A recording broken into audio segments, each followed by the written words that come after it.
Welcome back to Half-Life 2, Part 4. I can mysteriously say the parts again, this part. It's weird. Um, Oh, and I just figured it out. what? I feel Figured what really out? stupid right now. Anyways, we're still in Water Hazard. Yeah, I see that. This is a very long chapter. Even if we were still doing hour-long parts, we would still be here for like at least two, I think. This is just a long fucking chapter. Do we got a third part here as well? I think we might. Oh boy. I'm honestly not sure. Because we don't have the gun yet to fight the helicopter. Yeah, we don't. And there's a whole section once you get the gun, after you get the gun, you know, so.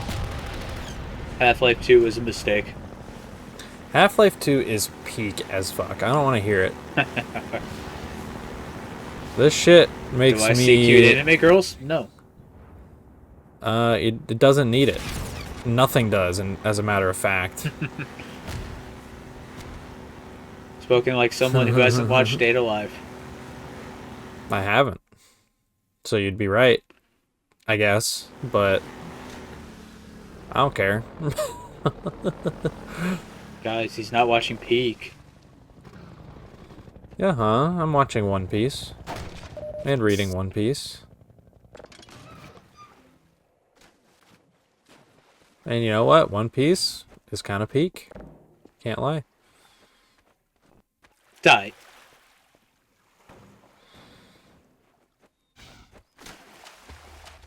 I guess I don't actually know how I'll feel about it until I read all of it, and I'm currently like 110 chapters in, so it's a slow but sure process. Are they in a snowy place? No. Drama Island? They just beat the shit out of Arlong. Oh.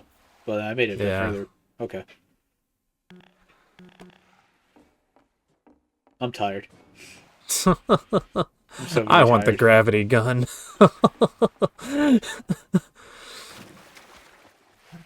We'll be getting it relatively soon.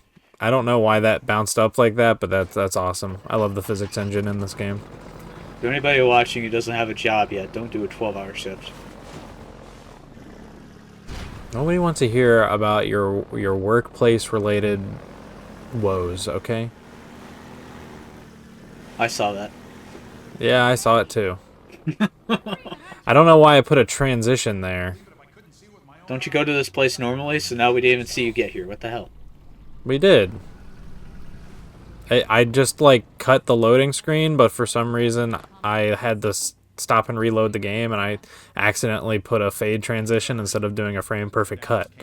So, yeah, I'm not sure why I This did looks that. like a part but edited by me. it is. You did actually edit this part. Don't you remember?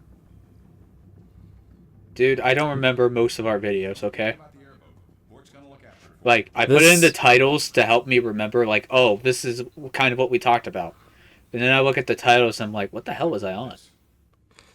this cutscene, by the way, is probably the most awkward one in the whole fucking game. Yeah. Because it's a cool little setting, this little base in the canal, but like the guy is like, hey, come in here, Dr. Freeman, and like you have to wait for him to move past the door. He's blocking the door at one point, and then he slowly walks in and then stands by the map, and then he like waits for like 15 seconds before he starts talking. And he's like, take a look at this. It's an awkward sequence. Can't Yeah. lie. It's really like while the facial animations and like and a lot of the keyed animation poses and stuff are still quite good for this game. Uh-huh. It's really the cutscenes that show this game's age more than anything, other than like, you know, the texture quality and whatever. Oh god, he's got a gun now. Yep, we got the gun. We might actually be done with Water Hazard at the end of this part. Who knows? Maybe I vastly overestimated how long we'd be here. If someone could remember what they did each part. Ooh. Oh no, they blocked me. Dude, this is the part of Water Hazard that's really fun. Because you get the intense music. You're murdering. You're literally mowing down waves of Combine as you're fucking gliding along this fucking acid lake, toxic waste river or whatever. Sorry to be a wet blanket, but I'm cool. Usually really tired of water hazard at this point. Okay, that's a given. You already have stated you don't like this, so shut up. Let me enjoy this. Look, at this point in the game, you're just waiting to get to Ravenholm, okay?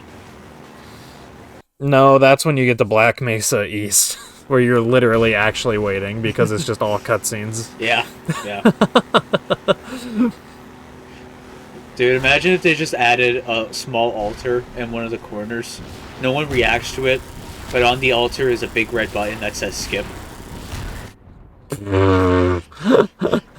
The G-Man walks up to you. No one else can see him, and he opens his briefcase. And it's just a big red skip to next session button. That or it says Ravenholm. Yeah. What you all want. Ow.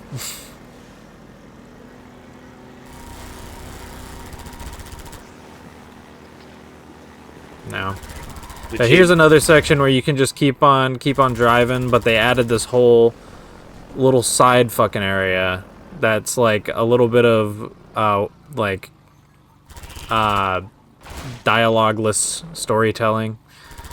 Because this used to be one of the like a encampment for some civilians, but it's been long abandoned because it got infested by head crabs, and you can see all the zombies all over the place of the people that used to live here. It's good. I like this stuff. Look at these fucks using environmental details instead of explaining everything in the data log. Pretentious assholes. I actually like data logs a lot if used properly. I'm just making a joke. Because some people really like dialogueless storytelling, and some people really despise environmental storytelling. I don't really get people that would dislike environmental storytelling. I get people preferring one way over the other, but I don't get disliking it at all. It's just a good way to do if you don't really pay attention to it, you'd rather just have it spoon-fed, you know? Yeah, but it's normally... like me in particular, I'm very prone to missing stuff when I play it. But I also watch a lot of YouTube and kind of get people to help me cover it. Yeah, but at the same time... So I can appreciate it more there, you know? At the same time, good environmental storytelling is stuff that... It's like optional information. You don't need to know it. We don't need to know that there used to be a little encampment of people that lived there. It's just part of the world. Yes, but for some reason in our modern day, we are obsessed with knowing everything. You know, why is Luke Skywalker important? We gotta know. Instead of just, watching Star Wars and just seeing him do shit. And be like, oh, isn't that cool? I mean, it's just, like, stuff like this is really just to be like, hey, look how shitty the fucking Combine are. We hate them. They're bad people. Mm-hmm. Ow. Okay, this part always gets me to low health, because I, like, really struggle to kill that second fucking, tank, without taking a lot of damage, and... Yeah. You can shoot the missiles if you're good, because,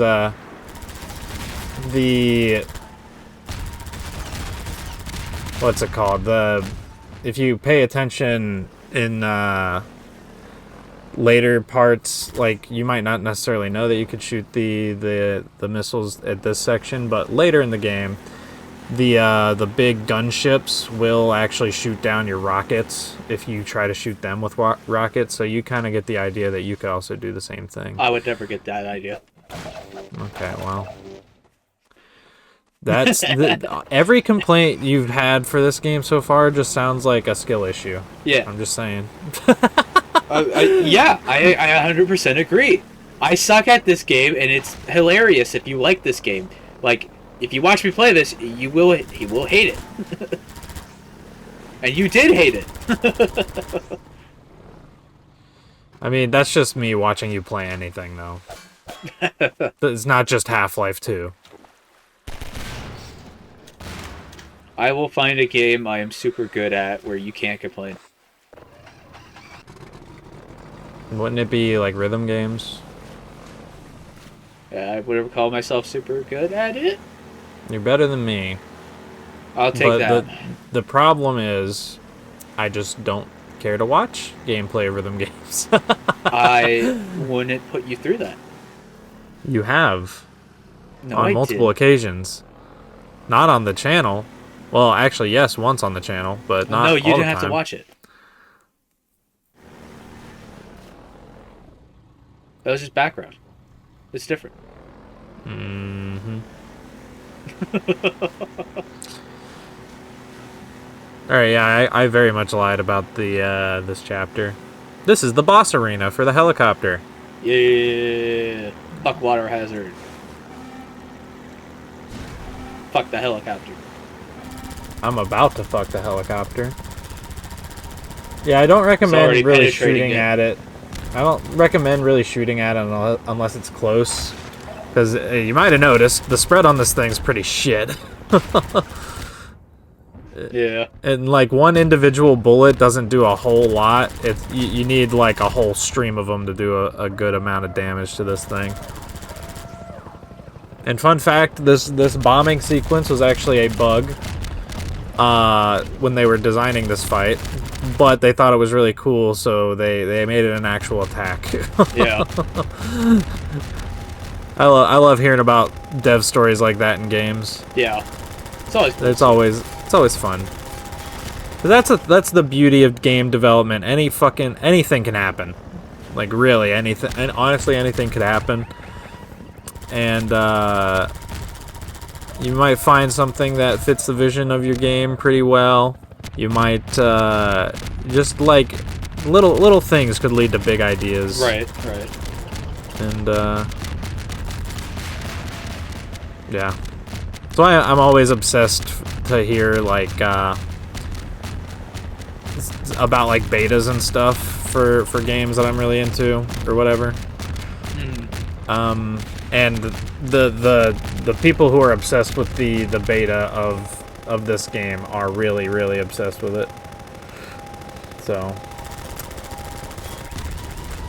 fuck you. Nice. Oh shit. If this were Halo, that would have killed you. Yeah, but Gordon's just better. Okay. Only the strongest will survive.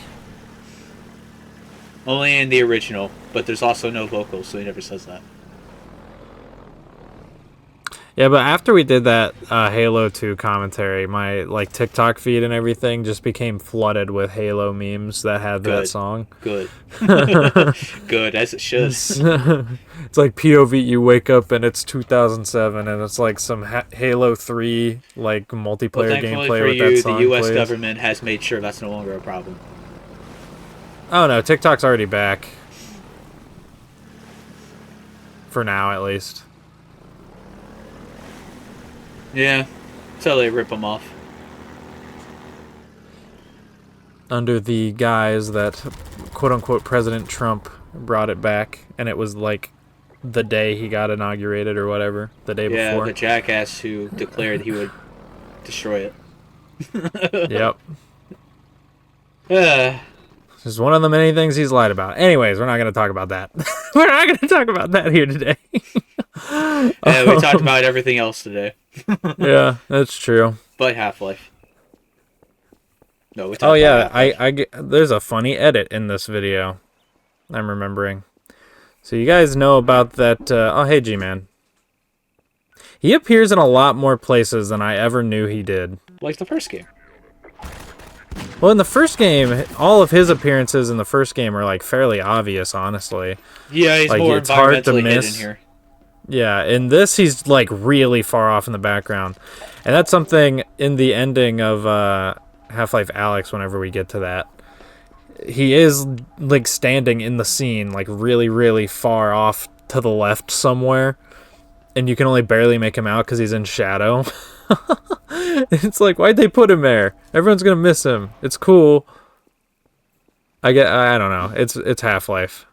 You got to have G-Man Easter eggs everywhere. Mm-hmm.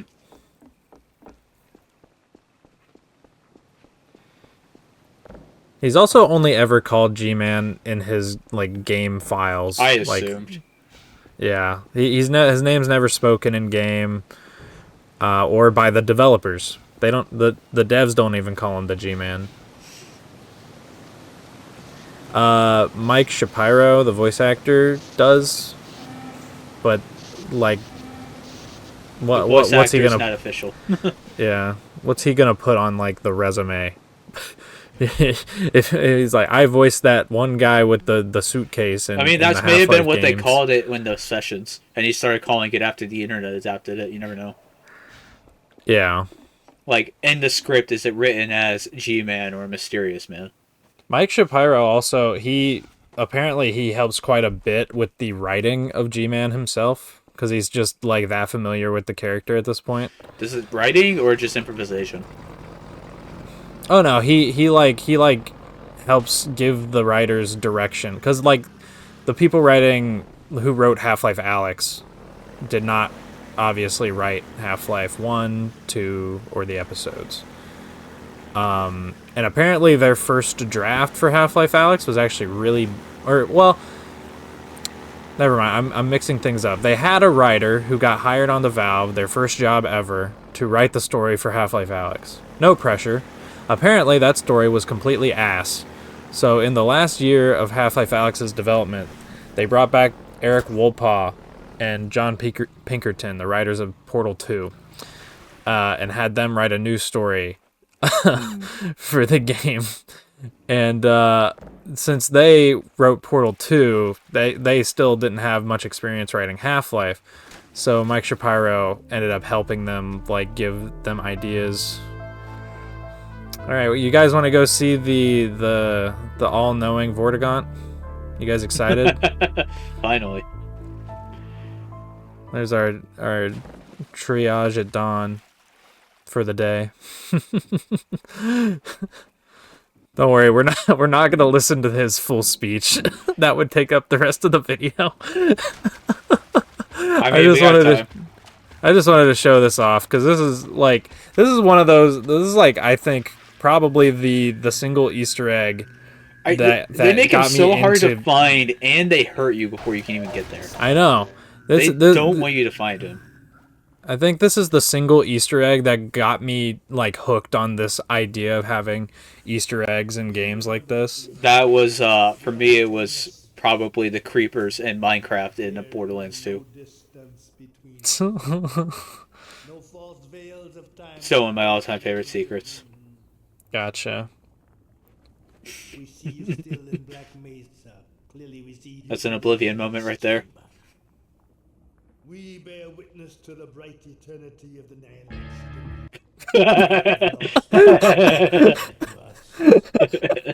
I completely honestly forgot what my edit here was. All right, that was the whole speech. Cool. I learned so much. Yeah. About the... Sorry, what's his name again? Who do you play as in this game? Alyx, that's right. Gertie Fremont. Duke Nukem. I think they call him the Doomslayer. I don't fucking know. Oh, no, wait. Duke Nukem's from the other game. This is Dick Kickham. The legally distinct character. Time to chew ass and kick bubblegum. Damn, I'm all out of ass. This is not Doom Guy. This is Despair Woman.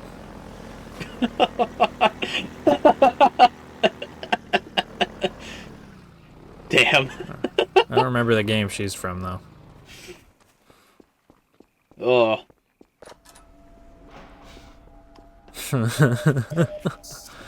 Yeah, that's... Gordon's out of fucking bubblegum and he's pissed. No, he's had ass. No, he's got plenty of ass with Alex around. You're not wrong. But he do be chewing that ass. Always That's what happens in episode 3. That's why they had to cut it. They just made a porn parody, and they just had to like, okay, guys, calm down, calm yourselves. It's actually called Hunt Down the Freeman. Then November hit, and they were like, all right, if we survive the end of this, we'll release it. Within 1 hour, the game was deleted. Okay, so back on the game for a second. This jump is fucky. I made it there, but normally when I play this game, it takes me like 3 or 4 tries to make that little jump for some reason, and I have no fucking clue why. Yeah. There's a similar jump in Borderlands in the DLC that's really annoying to get. And then you have to do a second jump on top of that, and it's really annoying. And one you guys time, ready like, for cutscenes next part? Fast forward, please. Oh no, Please. it's the story of the game. I'm not skipping it in any way, shape, or form. Joke's on him. I'm not skipping the visual novels in Nier anymore. Don't worry, we're getting some of them out of the way this part. Some of them. Is it even really a cutscene? Cutscene implies there was a cut. Okay, who's ready for scenes this part? It's the bitch! It's Judith Mossman! New character, new character. No, she doesn't have a name, it's just bitch. Now, this is another one of the in-dev stories of Half-Life 2 that I love. So they hired a bunch of new people after Half-Life 1 to work on Half-Life 2, right? And these people were, a lot of them were fans of Half-Life. So when they got to Valve, they started digging through the files of Half-Life because they had access to them now. And they saw these files in there for Mossman. And they were like, holy shit, you guys are going to have a Mossman enemy? What did it look like? You have to show us. But no, it was just Judith Mossman was supposed to be in the first game. That's really funny. as a scientist. No female scientists in that game. No females in that game at all.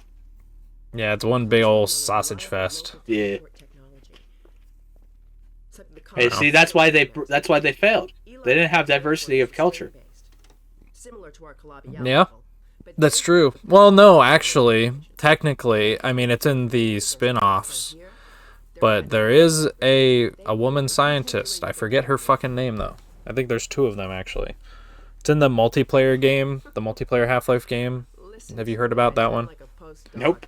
It's like a co-op game that takes place at the same time as the Half-Life 1, Blue Shift, and Opposing Force. I think I know what you're talking about. Yeah. It's like a PlayStation 2 exclusive co-op game that people have now modded to be playable on PC because, of course, they had to do that. So when you making me play it? I've heard it's really bad, so I don't know. I don't know if I want to go through another Opposing Force live on stream. Yeah. Maybe we were being too harsh on Opposing Force, but like, man, it just was not as fun as Half-Life 1. Mm-hmm. I love Eli. A stream I've found is not a good place to be critical on. True. You either have a grand old time or you don't. Yeah, if I played Opposing Force on my own, I probably would have had more fun. But at the same time, I really liked Blue Shift when we did that on stream. So, I don't know. But anyways, it's Eli. I love Eli. He's awesome. He really wants us to fuck Alex. How do you like the end of episode 2? It's been a real honor. I'm looking forward to working together. Cut to me in a shower with all my clothes on, curled up in a ball, crying. Counterpoint, what do you think about the ending of Half-Life Alyx? Have you seen the ending of Half-Life Alyx? Yeah. Okay. So what do you think about that? It's as annoying as going from Half-Life 2 to Episode 1. They keep making interesting endings, and they don't follow through. And I don't like that. Well, now they have a new interesting ending to follow through on. So, how about that, bitch? I didn't think it was an interesting ending. I think it is. You're just really critical of this series for some reason. Yeah. I don't get it. Explain yourself. I ain't ending the part until you do. Look. With the internet loves something this much, and you weren't as big on it, you just naturally find things to dislike about it. I've stated how I feel about the game, and that is true. However, when forced to talk about Half-Life, yeah, I'm going to say bad things. I'm sorry. Okay. Now, when you say, quote, not as big on it, what exactly do you mean by that? Do you mean like it's your favorite game ever, but it's also just like you don't like it as much? I don't understand what you're trying to say. Look, on a scale of Sonic and the Secret Rings to Mario Wonder, this is pretty far down on Mario Wonder's end. Oh, Mario Wonder's like the best thing since sliced bread, so... Guys, I haven't played Mario Wonder. Don't shoot me, okay? I have nothing bad to say about Mario Wonder. I have nothing to say about Mario Wonder. I haven't played it. Shut up. I mean, it's alright.